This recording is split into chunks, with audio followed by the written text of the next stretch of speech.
बातचीत किससे होनी चाहिए? मिसाल के तौर पे मैंने आपको एक अपना नुक्ता नजर दिया, जो दहशतगर्द है उनसे तो बातचीत नहीं हो सकती, लेकिन यहाँ पे हमने देखा है जैसे सरफराज बुख्ती साहब हैं, फरारी आते हैं उनके पास, वहाँ पे असला देते हैं, यानी कि वो ऐसे लोग थे जिनके पास असला था, असला उठा चुके थे, लेकिन वो सरेंडर करने के लिए तैयार थे।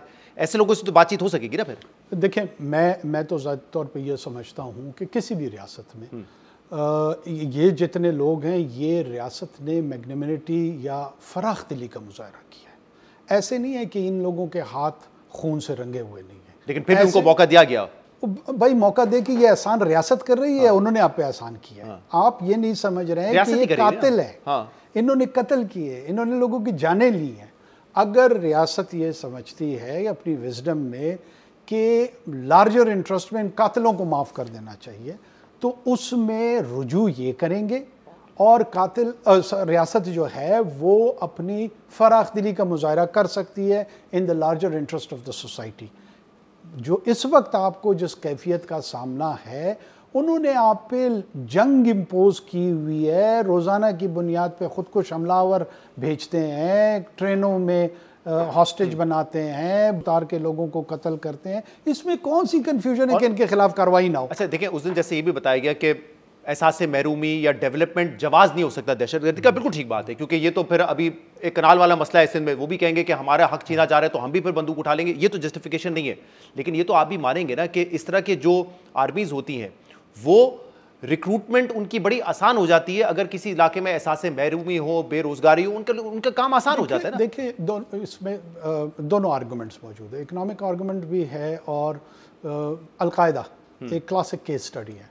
उसमें जितने प्रिविलेज्ड लोग थे ना, वो अपने नज़रिए के बुनियाद पे मगरिब पे हमलावर हुए। उसामा बिन लादेन जो है ना महरूम था, ना उसके पास जो है ना खाने तो लीडर था ना, मगर फिर वही अर्ज कर रहे हैं ना कि अगर आप अपने आर्गुमेंट पे गौर करें, अगर दूसरी साइड आपको दिखाई देने की कोई कोशिश कर रहे हैं, देख लें, माने ना।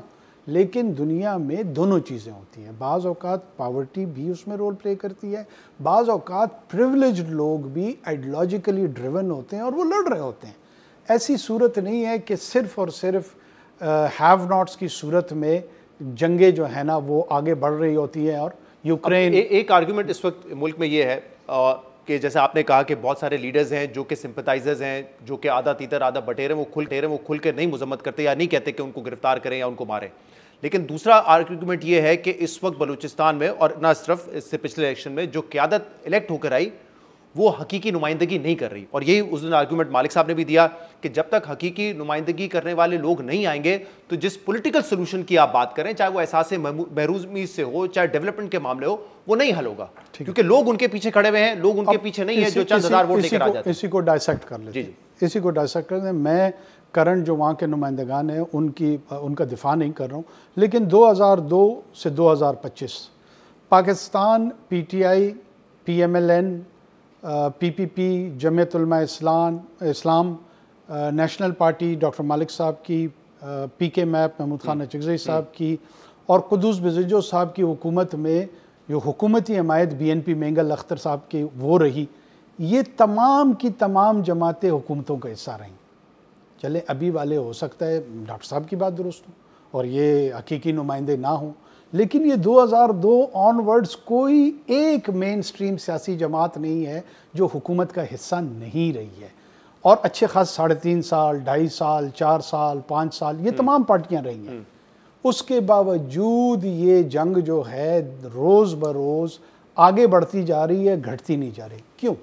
क्योंकि जो दुश्मन है, जो मुखालिफ है, जो इस जंग के फ़लसफ़े पे यकीन रखता है, उसको कोई कन्फ्यूजन नहीं है। कन्फ्यूजन पाकिस्तान की रियासत के साथ जो जुड़े हुए लोग हैं उनके अंदर है। तो ये जो APS के बाद एक वाक़या हुआ, उसकी मिसाल आगे लेके चलते हैं। वहाँ पे एक ऑब्वियसली तमाम पार्टियों का एक इत्तेहाद बना, नेशनल एक्शन प्लान बना, इसके बाद कार्रवाई हुई और उसके हमने बेनिफिट्स देखे।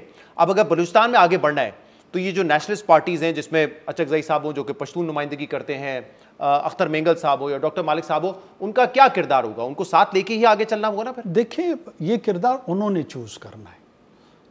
मैंने ये किरदार अपने लिए चूज़ किया है ना कि मैं रियासत पाकिस्तान के साथ खड़ा होना चाहता हूँ। मैं इस बात पे यकीन रखता हूँ कि किसी भी इथनिक बैकग्राउंड का शख्स पूरे पाकिस्तान में जहाँ सकूनत इख्तियार करता है, उसकी सिक्योरिटी रियासत की ज़िम्मेदारी है। किसी गिरोह या किसी फ़र्द को यह हक़ हासिल नहीं कि उसकी जान ले। अगर आप इस फ़लसफ़े पे यकीन रखते हैं तो आपको पता है कि आपने ये आइन की भी डिमांड है, ये अखलाकियात की भी डिमांड है, ये शरीयत की भी डिमांड है, ये बैनुल-अक़वामी क़वानीन की भी डिमांड है। इसमें कौन सी ऐसी अचंभे की बात है? मुझे हैरत इस पे होती है कि जब इस तमाम सूरत हाल में एक गिरोह कातिल बन के सामने आता है, उसकी तरफ तवज्जो करने की बजाय आप जवाज़ तराशना शुरू कर देते हैं। जो जवाज़ आप तराशना शुरू करते हैं, इसको कहते हैं रैशनलाइजेशन ऑफ वायलेंस, इसको कहते हैं अपीज़मेंट। जब तक ये रवैया रहेगा, हमारा ये मसला हल नहीं होगा।